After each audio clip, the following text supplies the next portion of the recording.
everybody is trying to be cool to somebody else. But they gotta understand that that person trying to be cool to somebody else. And on and on and on and on. So it's like a chain effect until you break the link and become your own person.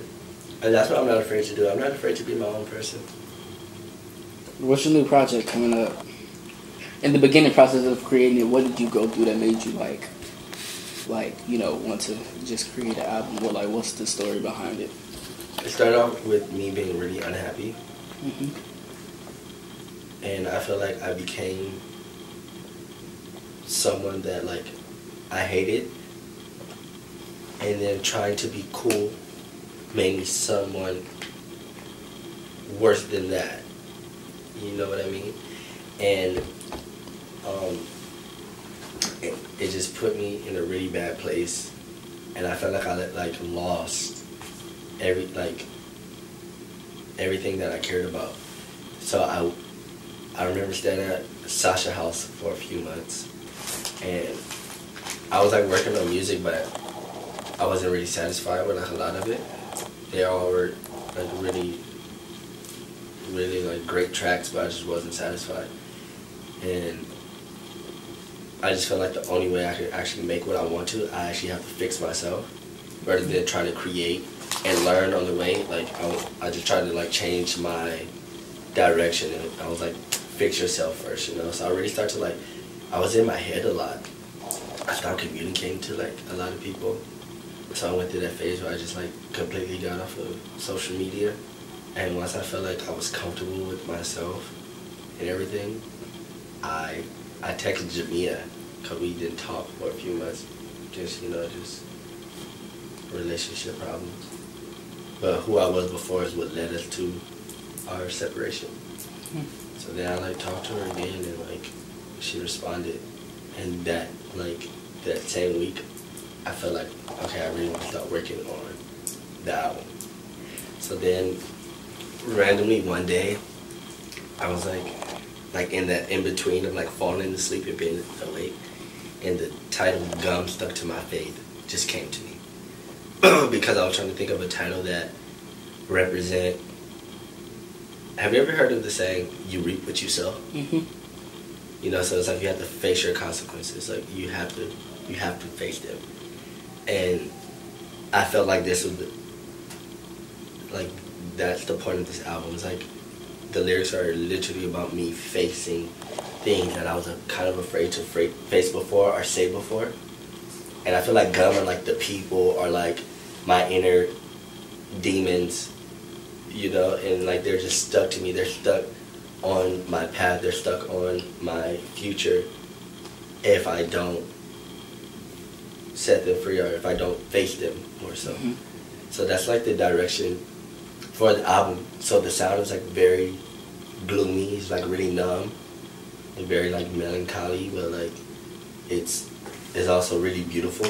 The sounds of all the instruments. It's just an album you just listen to in your headphones and lay down in the dark kind of thing.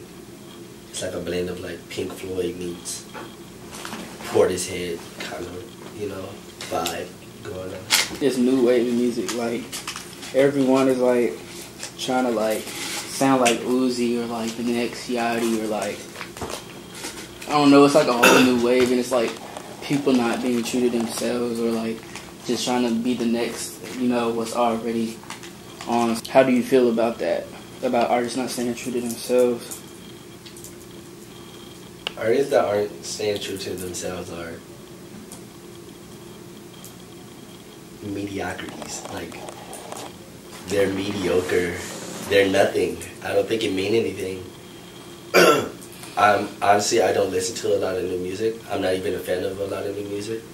So I can't judge Lil Yachty or Lil Uzi Vert, Mm-hmm. And it's not a diss or anything towards them. I'm just not a fan of this new wave of music that much, because I feel like none of it is really true. Right. I feel like the goal today is to try to say the coolest things you could come up with. There's no point behind them. And work with the coolest producers. Mm-hmm. But then what artists have to understand is Metro Boomin, right? Great producer. Hands down. One of the best today, right? But if everybody's going to Metro Boomin, you're all going to sound alike. Same, yeah. You get what I'm saying? And it's not Metro Boomin's fault, because he has a style. And I feel like that's what they're, like you said, Lil Uzi or Lil Yachty, that's what they're doing. Their style was so cool to everybody. Not everybody wants to be cool, but it's not cool. It's not cool at all to try to be somebody else. Like I told you earlier, everybody is trying to be cool to somebody else. But then you gotta understand that that person trying to be cool to somebody else. And on and on and on. So it's like a chain effect until you break the link and become your own person. Just figure out the emotion you're going for. If you figure out the emotion you're going for, you definitely can get work done and it'll be genuine. Because you don't want to overthink anything. You know what I mean? I'm an overthinker. I'm an overthinker, heavy. Me too, because I'm a perfectionist. So sometimes you get into that mindset of like, it has to be this way, it has to be this way. And then at the end of it, it didn't turn out exactly how you wanted it to be. And it can turn out corny or just like basic, like, you know. In the creator's eyes. Yeah. So, yeah, just like follow an emotion at least, and that's how you'll get really, really great workout. So like, when it comes to, and this is like a whole other topic, I'm just thinking about stuff right now, but like, when it comes to like, you know, this Trump shit going on, and like, of course everybody doesn't fuck with Trump, but like, what's your outlook on it, just because you haven't been like speaking or like giving your outlook on stuff recently, like you've been like keeping to yourself, like, for those that's wondering, like, what are your views on that, and like all that's going on with North Korea and all this extra shit. First, let's start here. People should have known that Trump was going to win in the beginning, and this is why. 2 reasons. You have to understand that there's some countries, traditional and religious purposes, they won't even communicate with the woman. They don't even look at them as a superior. They don't even look at them as equal to begin with. So that was going to be a problem at first. Then, Hillary Clinton is actually knowledgeable about politics, so she knew what she was talking about. They weren't going to let her into office knowing that she was going to actually change, you know, ideas and actually try to make a difference. So that's the first thing. Second of all, the real problem was not Donald Trump, it's the people. People are like, oh, he still got elected. Okay, even the people that voted for Hillary Clinton did way more promotion on Donald Trump than anything. So even if you didn't know about the election, you probably just went and voted for Donald Trump just because all of the memes that you're posting and just all of the like hate photos and things like that.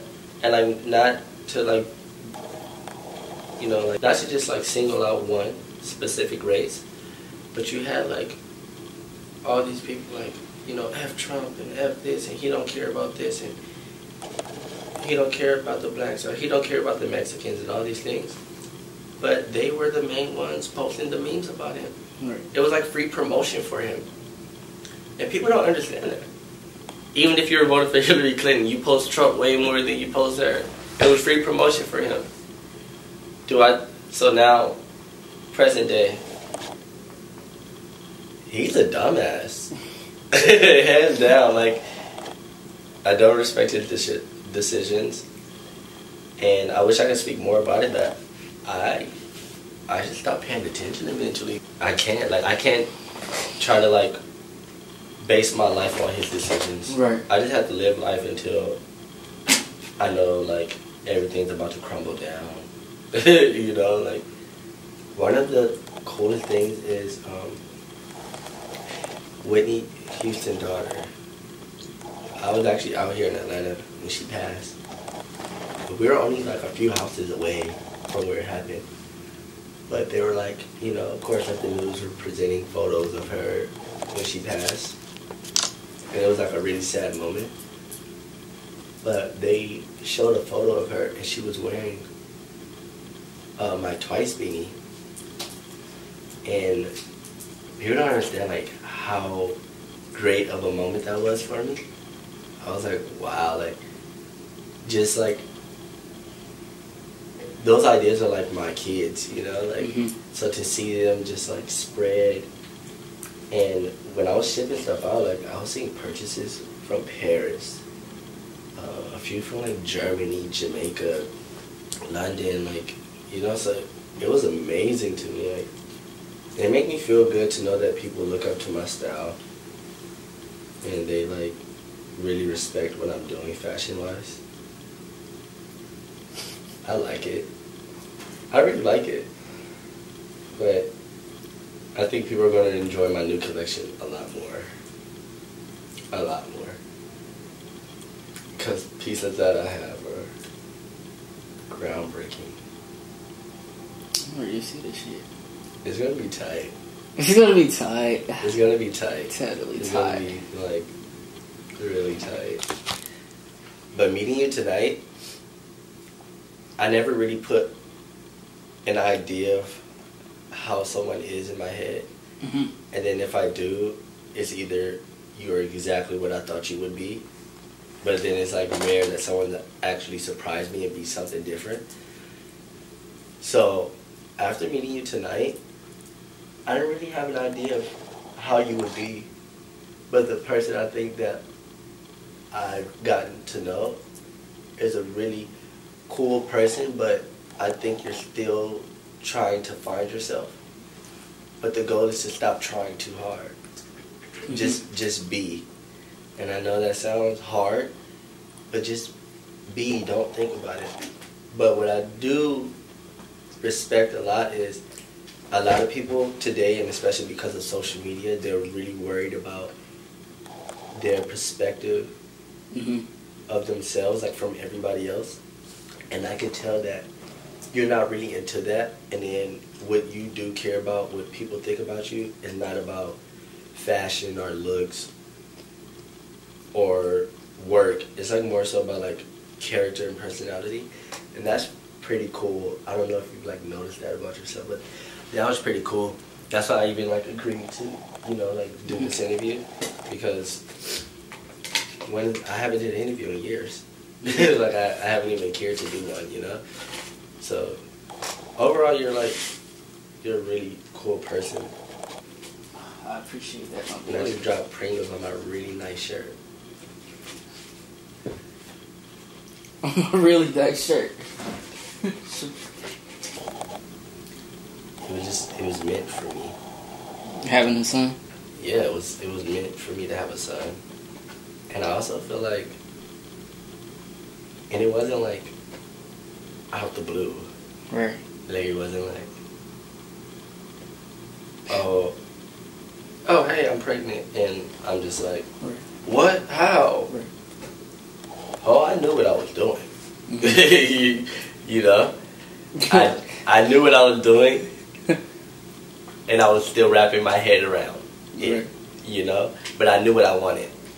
I knew exactly what I wanted, and I knew I wouldn't be disappointed with my decision. So I'm happy for you, man. Thank you. I'm 100%. I'm happy to be a dad. I get to say I'm a dad. You know that song? I don't know who the singer is, but he's like 21 with no kid. Jacquees. Yeah, every time. That bad record is a good. That's Jacquees? Yeah, I heard it on the radio, and every time it comes on, I sing that part, and Jimmy goes, Right, me Jordan. Like, who are you? What?